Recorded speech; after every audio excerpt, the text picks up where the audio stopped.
भाजपने खूप विचारपूर्वक रितू तावडे यांना महापौरपदाची उमेदवारी दिलेली आहे.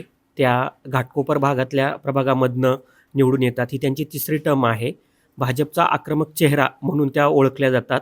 त्या महापालिकेमध्ये अनेकदा आक्रमक झालेल्या आपल्याला दिसून आल्या आणि ज्या प्रकारे शिवसेनेला 65 जागा मिळालेल्या आहेत, त्या पाहता असा आक्रमक चेहरा देऊन त्यांना प्रत्युत्तर देण्याचं काम हे भाजपकडनं करण्यात आलेलं आहे. त्यांची जर कारकीर्द पाहिली तर 2012 मध्ये त्या पहिल्यांदा महापालिकेमध्ये गेल्या होत्या. दुसऱ्यांदाही त्या महापालिकेमध्ये 2017ला विजयी झाल्या आणि त्यांची तिसरी टर्म आहे. विशेष म्हणजे त्यांनी महिला आघाडीमध्ये काम करण्याचा त्यांना अनुभव आहे आणि त्या ज्या भागातून निवडून येतात, तो घाटकोपरचा भाग हा मराठी, गुजराती संमिश्र असा हा भाग आहे. त्यामुळे एक वेगळ्या प्रकारचं समीकरण देखील भाजपनी या माध्यमातून साधलेलं आपल्याला दिसून येत आहे.